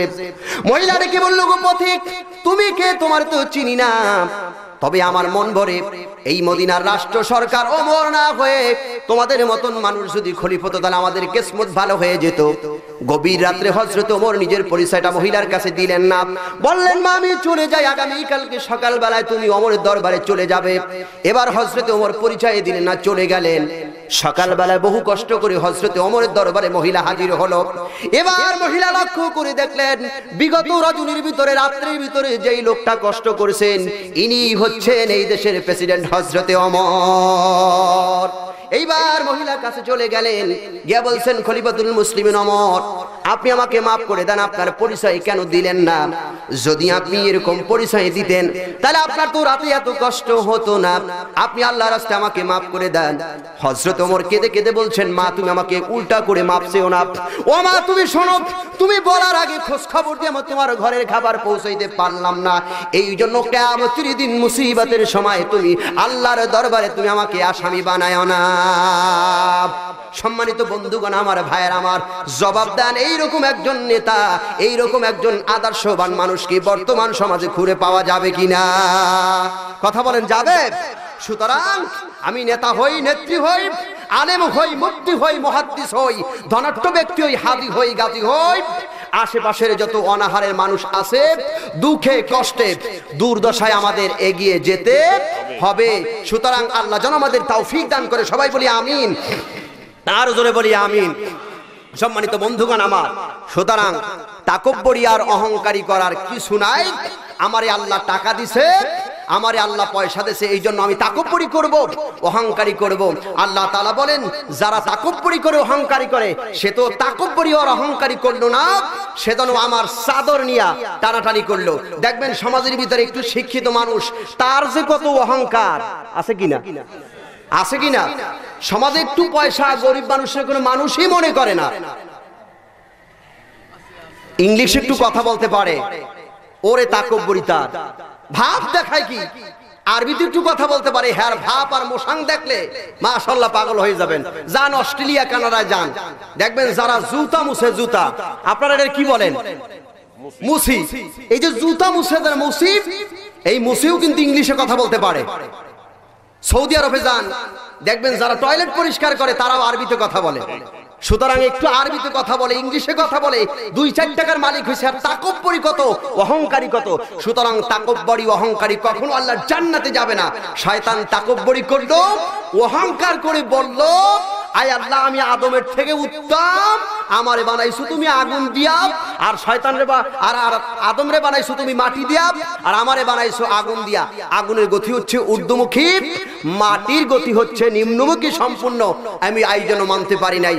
আল্লাহ বললেন কলা ফাকরুস ফাইন্নাকা রাজিম, আমার দরবার থেকে তুই বেরিয়ে যা, তোর প্রতি লানত। তুই আমার সাথে তাকব্বুরি করছো, অহংকারী করছো, এখন আমার দরবারে আর তোর থাকা যাবে না। আল্লাহ তাআলা বের করে দিলেন। শয়তান বললেন আল্লাহ তুমি যখন আমারে তালাক দিছই, তবে আমার 3টা দাবি আছে। আল্লাহ কয় তোর দাবিগুলো কি? আয় আল্লাহ কিয়ামত পর্যন্ত আমার অবকাশ দিতে হবে। আল্লাহ বলে যা মনজুর। 2 নম্বর দাবি কয় আল্লাহ তুমি আমাকে যেমন পথভ্রষ্ট করেছো, আমাকে যেমন তালাক দিয়ে বের করে দিয়েছো, যে আদমের কারণে আমি বেরিয়ে গেলাম জান্নাত থেকে, ওই আদমের সহজ সরল রাস্তা আমি বসে থাকবো। তবে আল্লাহ মজার ব্যাপার হচ্ছে একটা, আমি যখন যেই সূরা ধরতে চাবো তখন তুমি সেই সূরা ধরার তৌফিক দিও। কারণ আমি যদি সূরা না ধরতে পারি, স্বামী স্ত্রীর ভিতরে ঝগড়া লাগাবো, ভাই ভাইতে খুনাখুনি লাগাইয়া রাস্তা দিয়ে হাইটে যাবো, দেখবে এই তো স্বামী স্ত্রীতে ঝগড়া লাগাইয়া তালাক দিয়ে শয়তান যাওয়াইতেছে, ঠ্যাং তো আমার একটাও লগে থাকবে না, সব পাবলিক পিড়ে একবার সাজা বাজা করে লাইবে। আল্লাহ কয় যা তোর এটা মঞ্জুর। 3 নম্বর দাবি আল্লাহ, আয় আল্লাহ তাআলা 3 নম্বর দাবি হচ্ছে আমার, আমি জানো প্রত্যেক মানুষের শিরায় শিরায় উপশিরায় যেন আমি ধোঁকা দিতে পারি। আল্লাহ বলেন যা এটাও তোর মঞ্জুর করে দিলাম। তবে শয়তান শোন, কোন বান্দা যদি অপরাধ করে, অন্যায় করে, তোর পথকে যারা অনুসরণ করবে আমি আল্লাহ জাহান্নামে দিব, আর তোর পথকে যারা পরিত্যাগ করবে পৃথক হবে আর আল্লাহর কাছে তওবা করবে। শোন শয়তান, আমি আল্লাহ তাআলা ওয়াদা দিলাম তাকে আমি আল্লাহ তাআলা জান্নাত দিয়ে দেব। শয়তান বলে আল্লাহ ঠিক আছে, এইবার তুমি জান্নাতও বানাও, জাহান্নামও বানাও, আদমও বানাও, যেইভাবে পারুই, যেইভাবে ধোঁকা দিয়ে হইলো আমি জাহান্নামে দেব। আল্লাহ কয় আচ্ছা ঠিক আছে। আমার বান্দা যদি গুনাহ করে, গুনাহ করার নিয়ত করে, ফেরেশতাদেরকে তখন আল্লাহ তাআলা বলে ফেরেশতারা আমার ওই বান্দার গুনাহটা লেখিস না, ও তো নিয়ত করছে গুনাহ করবে, গুনাহটা লেখিস না। হাদিস শরীফের ভিতরে আসছে বান্দা যখন গুনাহটা করে ফেলে আল্লাহ তাআলা সঙ্গে সঙ্গে ডেকে বলে ও ফেরেশতারা আমার বান্দা তো গুনার কাজটা সম্পূর্ণ করেছে, খবরদার সাবধান, একটা গুনার বদলে একটা গুনাই লেখো, বেশি লেখো না।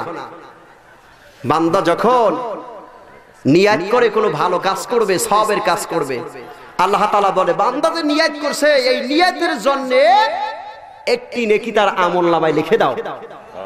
বান্দা যখন ভালো কাজটা সম্পূর্ণ করে, পূর্ণাঙ্গ করে, আল্লাহ তাআলা পরে একটি নেকির সাথে একের সাথে আর একটা শূন্য সামনে দিকে ওই বান্দার আমলনামায় 10টি নেকি লিখে দাও। সুতরাং আল্লাহ তাআলা চান বান্দা জাহান্নামে থেকে বাঁচুক, জান্নাতে যাক, আর শয়তানে চায় জাহান্নামে যাক, জান্নাত থেকে কি বের করতে, মুক্তি দিতে চায় না, জান্নাত থেকে বের করে জাহান্নামের দিকে দিতে চায়। আল্লাহ তাআলা শয়তানকে বেরে দিলেন আর আদমকে আল্লাহ তাআলা ডেকে বললেন কোরআনুল কারীমে ويا آدم اسكن أنت وزوجك الجنة وكلا منها رغدا حيث شئتما ولا تقربا هذه الشجرة فتكونا من الظالمين আল্লাহ তাআলা আদমকে আর হাওয়াকে রেখে বলে, ও আদম ও হাওয়া, তোমরা জান্নাতের ভিতরে থাকো, জান্নাতের সমস্ত নাজ নিয়ামত খাও, ভক্ষণ করো, কিন্তু ওই গাছটার কাছে যাবে না, গাছের ফলও খাবে না। যদি গাছের কাছে যাও, গাছের ফলও খাও, নিঃসন্দেহে তোমরা জালেমদের অন্তর্ভুক্ত হয়ে যাবে। আল্লাহ তাআলা একটা গাছ জান্নাতের ভিতরে রাখলেন, তাফসীরকারক বর্ণনা করছেন সেটাতে কি গাছ পৃথিবীতে কেউ জানে না, যে কোন একটা গাছ হইলি ছাড়ছে, সেটা আঙ্গুর হোক আপেল হোক, আল্লাহ তাআলার নির্দেশ ওই গাছটার কাছে যাবে না, গাছের ফলও খাবে না। যদি খাও তাহলে দুনিয়ার থেকে একেবারে আমি আল্লাহ তাআলা জান্নাত থেকে বের করে দিব। যাই হোক, শয়তান তাদেরকে ধোঁকা দিল, তারা উভয়ে ফল খাইলেন। ফল খাওয়ার পরে এইবার আদম আলাইহিস সালাম চিন্তায় পড়ে গেলেন যে আরে আমারে তো আল্লাহ তাআলা ওই গাছের কাছে যাইতে নিষেধ করছে, গাছের ফল তো খেয়ে ফেলেছে, এখন অবস্থাটা কি হবে? অনেক মানুষ তাফসীর করতে গিয়ে বলেন মা হাওয়া আলাইহিস সালাম ফল খাইলেন, এই জন্য তার অবস্থা খুব টাইট হয়ে গেল। আর আদম আলাইহিস সালাম ফল খায়া অর্ধেকটা ফল খাওয়ার পরে গলা টিপে ধরছেন, গলার কাছে একটা হাড্ডি হয়ে গেছে। দেখেন তো পুরুষের কাছে আছে কিনা, আছে কিনা এরকম? আসলে এটি বিভ্রান্তি কথা। যতগুলো তাফসীর দেখলাম, আল্লাহ তাআলা এই ঘুটনিটা এটা কেন দিলেন? সূরা বনী ইসরাঈলের ভিতরে আল্লাহ তাআলা বলছেন পুরুষের কাছে, মানুষের এই গলার কাছে ছোট্ট একটা ঘুটলি দিয়েছি, ছোট্ট একটা কার্ড দিয়েছি, মেমোরি কার্ড দিয়েছি। এই যে মোবাইল, এই মোবাইলের ভিতরে একটা মেমোরি কার্ড আছে না? কথা বলেন আছে কিনা? এই মেমোরি কার্ডের ভিতরে চিত্র জগতের নায়ক নায়িকার কথাগুলো সব এই ছোট্ট একটা 2GB 4GB 8GB 16GB 32GB একটা মেমোরি, মানুষের আবিষ্কৃত একটি মোবাইল মেমোরির ভিতরে কত কথা, কত গান, কত ছবি থাকে কিনা? এইগুলো মানুষ দেখতে থাকে। আজ থেকে 50-100 বছর পর্যন্ত এই কথাগুলো যদি বাজায় দেখতে পাবে। ঠিক আল্লাহ তাআলা মানুষের এই গলার কাছে ছোট্ট একটা মেমোরি ঝুলাই দিয়েছে। দেখেন হাত দিয়ে আছে কিনা, ছোট্ট একটা মেমোরি আল্লাহ তাআলা ঝুলাই দিয়েছেন। মেমোরিটা ঝুলাই দিয়ে আল্লাহ তাআলা বলছেন ওয়া কুল্লা ইনসানিন আলজামনাহু তাইরাহু ফি উনুকি ওয়া নুখরিজা লাহু ইলা ইয়াউমিল কিয়ামাতি কিতাবান ইয়ালকাহু মানশুরা। আমি আল্লাহ তাআলা মানুষের কৃতিকর্মকে সব গিবা লগ্ন করে দিয়েছি, এই কাছে সব কিছু রেকর্ড হয়ে যাচ্ছেন। এই রেকর্ড কৃত আমি আমল নামাটা, মেমোরি কার্ডটা কিয়ামতের দিন মুমিন বান্দাদের ডান হাতে দেব, দিয়া বলবো ইকরা কিতাবাকা কাফা বিনাফসিকাল ইয়াউমা আলাইকা হাসিবা। ইকরা কিতাবাক, পড়ো তোমার সেই কিতাব যা গোটা জিন্দেগিতে তুমি আমল করেছিলে, সব কথাগুলো ওই মেমোরি কার্ডের ভিতরে, ওই বইয়ের ভিতরে, ওই কিতাবের ভিতরে লাগ থাকবে। এই মেমোরি কার্ডটা কোথায়? গলার কাছে। আল্লাহ তাআলা বলবেন তোমার হিসাবের জন্য তুমি নিজেই যথেষ্ট, কারণ ভায়া লাগবে না, মিডিয়া লাগবে না। কারণ ভায়া আর মিডিয়ার ভিতরে দুর্নীতি হয়, আল্লাহ তাআলার দরবারে কোনো দুর্নীতি চলবে নাকি? কথা বলে দুর্নীতি চলবে নাকি?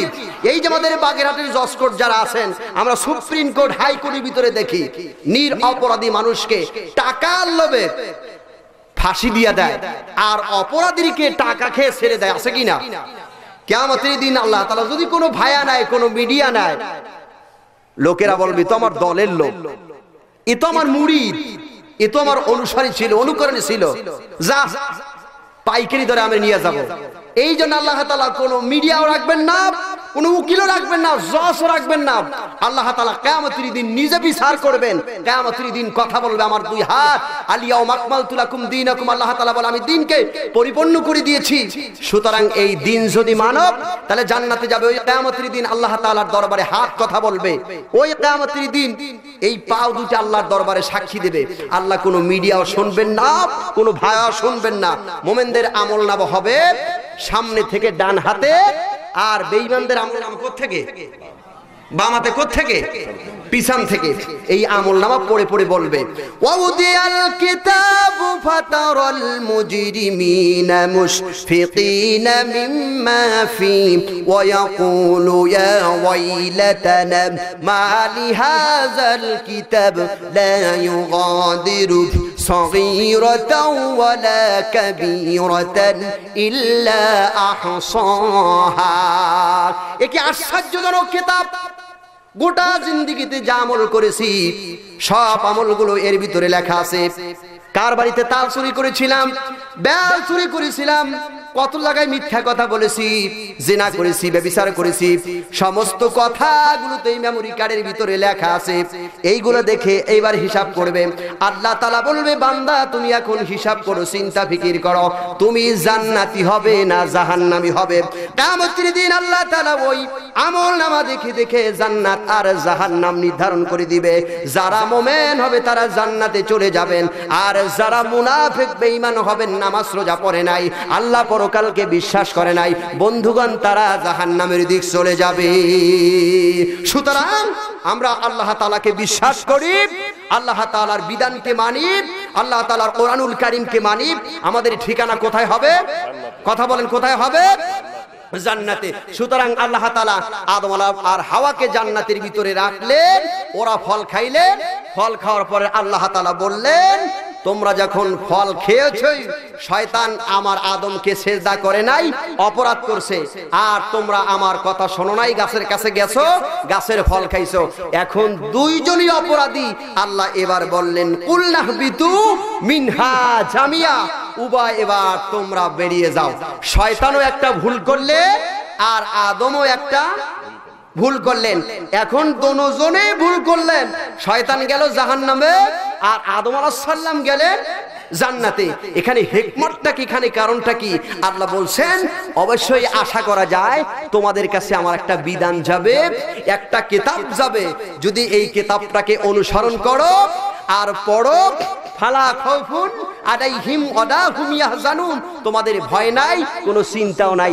আদম আলাইহিস সালাম দুনিয়ায় আসার পরে সিজদা নত হইয়া শুধু কাঁদে আর বলে আয় আল্লাহ, তোমার একটা হুকুমকে অমান্য করার কারণে জান্নাত থেকে আমারে তুমি বের করে দিলা, আর আদমও একটা হুকুম, এবার শয়তানও একটা হুকুম অমান্য করার কারণে তুমি তারেও জান্নাত থেকে বের করে দিয়েছো। আয় আল্লাহ, তুমি কি আমারে ঢুকাবা না? আল্লাহ তাআলা কয় বেটা আদম, তুমি যদি বিনয়ী হও, নম্র হও, যদি আমি আল্লাহর দরবারে কাঁদো, অবশ্যই আমি আল্লাহ তাআলা তোকে জান্নাতে ঢুকাই দেব। সুবহানাল্লাহ বলবেন না? আদম আলাইহিস সালাম বিনয়ী হয়ে গেলেন, তিনি আসলিম সারেন্ডার করলেন। আর শয়তান কি করলো? তাকব্বুরি করলো, অহংকার করলো। কোন বান্দা, কোন বান্দি যদি আল্লাহর কাছে মাথা নত করে দেয় যে আমি অপরাধ করছি, অন্যায় করেছি, আল্লাহ তাআলা কি করেন? মাফ করে দেন। আর যদি কেউ হটকারিতা করে, বুদ্ধি রাখতে চায়, আল্লাহ তাআলা তার জাহান্নামের ভিতরে ঢুকায় দেন।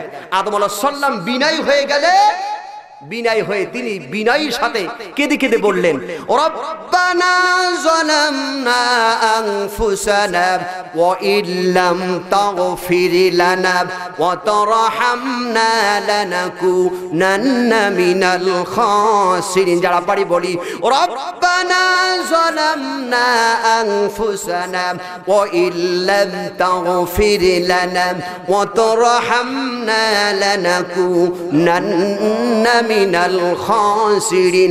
রব্বানা, হে আমার প্রতিপালক, যালামনা, জুলুম করেছি আমার আত্মার উপরে, ওয়া তারহামনা, তুমি যদি এখন রহম না করো, আর রহম করলেই হবে না, রহম করবা, করুণা করবা, নইলে পরে লানাকুনান্না মিনাল খাসিরিন, আমি ক্ষতিগ্রস্ত হয়ে যাব, ধ্বংসগ্রস্ত হয়ে যাব। আল্লাহ তাআলা বললেন আদম, তুমি ভুল করার পর, অপরাধ করার পর আমি আল্লাহর কাছে বিনয় হয়েছো, আমি আল্লাহ তাআলার কাছে তুমি কেঁদে কেঁদে বলছো আল্লাহ আমি অপরাধ করেছি। শোনো আদম, আমি আল্লাহ তাআলা তোমার জীবনের গুনাহগুলো মাফ করে দিলাম।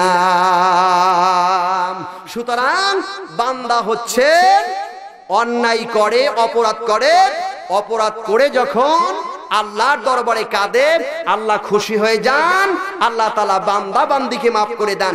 আর এই তওবা করাটা একমাত্র মুমিনের গুণ। কাদের গুণ? কথা বলেন, কাদের গুণ? মুমিনের গুণ যদি আপনি বুঝতে পারেন যে আমি অন্যায় করেছি, তাহলে 1 নাম্বার মুমিনের গুণ হচ্ছেন তারা তওবা করে, 2 নাম্বার গুণ হচ্ছে আবিদুন, তারা ইবাদত করে, 3 নাম্বার গুণ হচ্ছেন আল হামিদুন, তারা প্রশংসা করে। কার প্রশংসা করে? জোরে বলেন কার?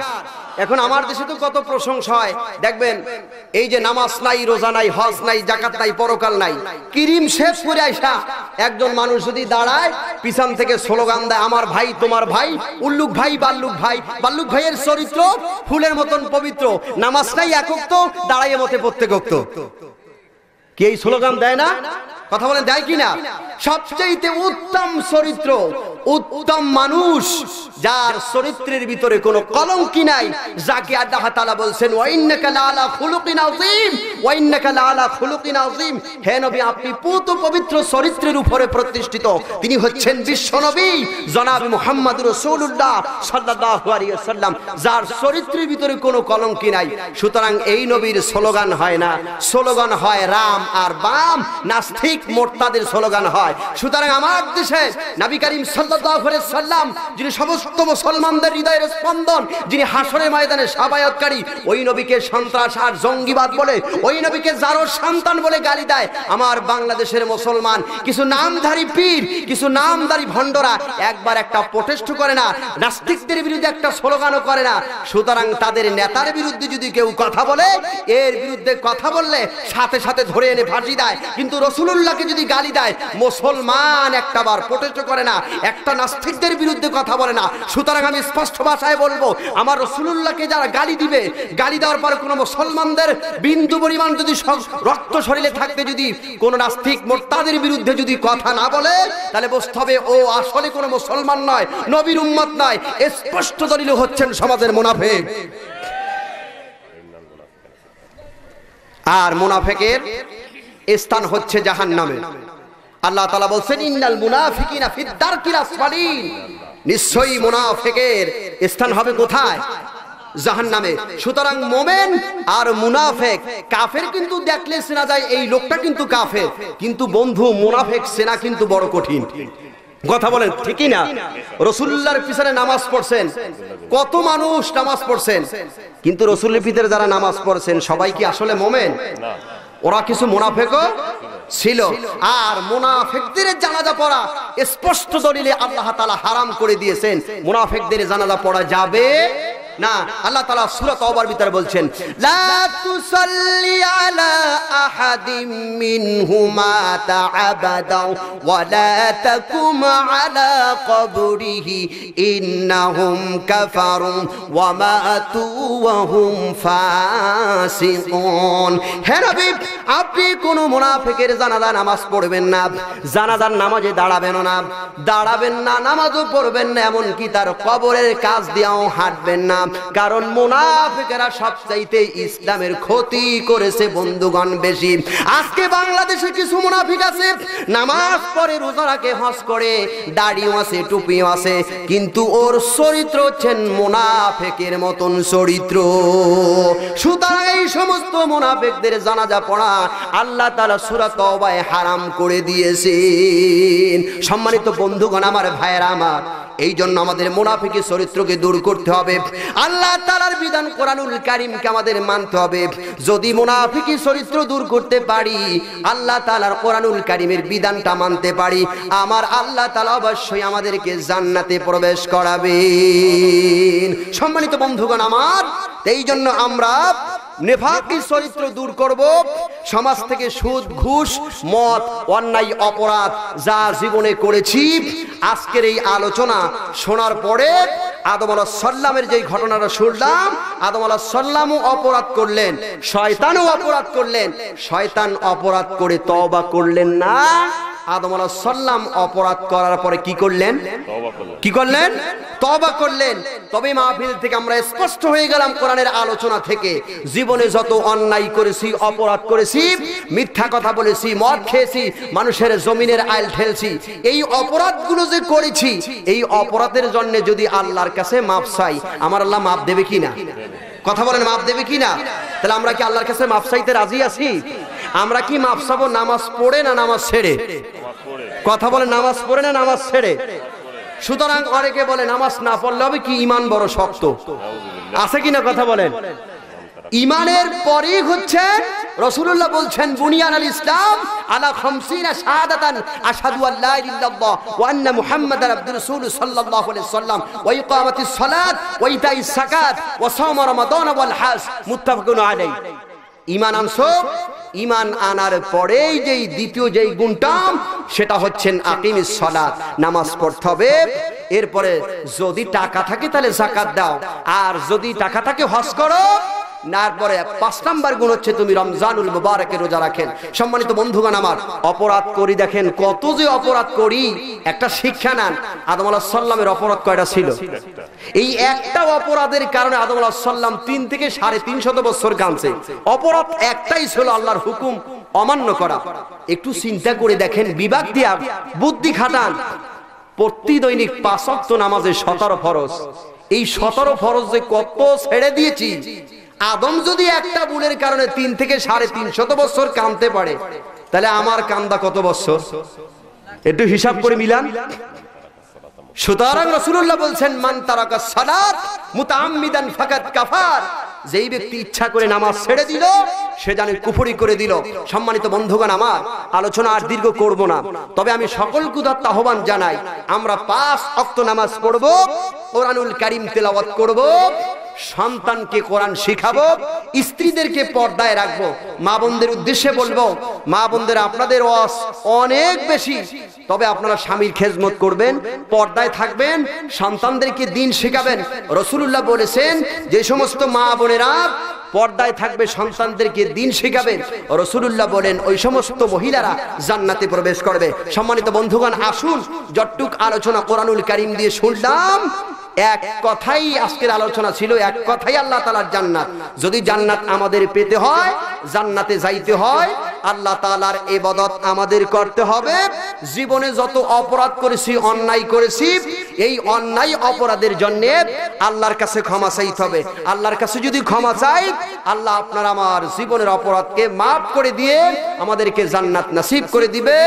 আল্লাহ তাআলা যেন আমাদের সকলকে জান্নাতি মেহমান করে দিক। সবাই বলি আমিন, আর জোরে বলি আমিন।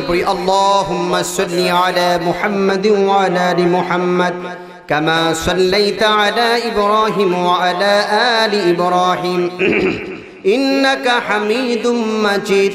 اللهم بارك على محمد وعلى آل محمد كما باركت على إبراهيم وعلى آل إبراهيم إنك حميد مجيد. اللهم آمين. ربنا ظلمنا أنفسنا وإن لم تغفر لنا وترحمنا لنكونن من الخاسرين. আল্লাহ তাআলা আমার প্রিয় জন্মভূমি বাগেরহাট জেলার ফকিরহাট কর্তৃক আয়োজিত আল্লাহ তাআলা শতে শতে নরনারী মুসলমান নিয়া কোরআনুল কারীমের আলোচনা করে তোমার দরবারে দুটো হাত তুলে ধরেছি। মেহেরবানি করে দয়া করে কোরআনুল কারীমের আলোচনা সবটুকুন সোনার মদিনায় নবী পাকের রওজা মুবারকে পৌঁছিয়ে দাও। আয় আল্লাহ তাআলা तमाम পৃথিবীর মাটির নিচে যত মুমিন মুমিনা শুয়ে আছেন প্রত্যেকের আর উপরে হাদিয়াগুলি পৌঁছিয়ে দাও। আদম থেকে শুরু করে পর্যন্ত যত নর আর নারী বিদায় হয়ে গেছে, আয় আল্লাহ কবরগুলি জান্নাতের টুকরায় পরিণত করে দাও। এই মাহফিলের আয়োজন যারা করেছেন আর শোনার জন্য যারা এসেছেন, কিয়ামতের দিন মুসিবতের সময় এই মাহফিল আমাদের সকলের জন্য নাজাতের ওসিলা বানায়া দিও। আমিন। আয় আল্লাহ তাআলা অনেক ভাই এই মাহফিলে টাকা দিয়ে, পয়সা দিয়ে, বুদ্ধি দিয়ে, শ্রম দিয়ে সহযোগিতা করেছে।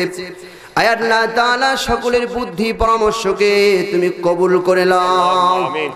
এই মাহফিল করতে গিয়ে আয় আল্লাহ তাআলা তোমার গোলামেরা ঋণগ্রস্ত হয়ে পড়েছে। আয় আল্লাহ তাআলা তোমার বান্দাদের কাছে মাবুদ গো হাত পেছে, তুমি হচ্ছে সবচেয়ে বড় দাতা। আয় আল্লাহ তাআলা তুমি তোমার বান্দাদের হৃদয়টাকে নরম করে দাও। এই কোরআনুল কারীমের তাফসীর মাহফিলে বান্দা বান্দিকে দান করা তৌফিক দিয়া দাও। আমিন। আয় আল্লাহ যারা দান করলো দানগুলো কবুল মঞ্জুর করে নাও। দানের ওসিলায় মক্কা মদিনার গোলাম করে দাও। আয় আল্লাহ অনেক ভাই ঋণগ্রস্ত, ঋণ পরিশোধ করার তৌফিক দিয়া দাও। অনেক ভাই অসুস্থ, আল্লাহ তুমি শেফায়ে কামেল আজেলা দান করে দাও রব্বুল আলামিন। বিশেষ করে আমরা যারা এখানে হাত তুলেছি, আমাদের মধ্য হতে যার জনম দুঃখিনী মা, কার যেন জনম দুঃখিনী বাবা বিদায় হয়ে গেছে, সন্তানগুলি মায়ের কবরের কাছে চলে যায়, দুটি চোখের পানি ছেড়ে দিয়ে কেঁদে বলে মা, ছোট্টবেলায় ডানকুল প্রসাব করে ভিজাইছি মা, বামকুলে জায়গা দিয়েছো, বামকুল প্রসাব করে ভিজাইছি মা, বুকের উপরে তুমি শয় দিয়েছো। হায় আল্লাহ তাআলা, এই মা যার নাই মায়ের জীবনের গুনাহ মাফ করে দাও রব্বুল আলামিন। যারা হাত তুলেছি, কার যেন আব্বাজান দুনিয়ার জমিনে নাই, যার আব্বাজান দুনিয়ার জমিন থেকে বিদায় হয়ে গেল, আল্লাহ আব্বাজানের কবরগুলি জান্নাতের টুকরা বানায় দাও রব্বুল আলামিন। মা বোনেরা এসেছেন অনেক কষ্ট করে, তাদের আসতেও কষ্ট, যেতে কষ্ট। আয় আল্লাহ তাআলা, তুমি মা বোনদের বেদি মাফ করে দাও। আল্লাহ তাআলা আমার মা বোনদেরকে পর্দায় থাকার নামাজ পড়ার তৌফিক দিয়ে দাও। আয় আল্লাহ তাআলা, আমার ডানে বামে যে সমস্ত উলামায়ে কেরাম বসা, আমার সমস্ত উলামায়ে কেরাম ভাইদেরকে তুমি নিজ জিম্মায় হেফাজত করো।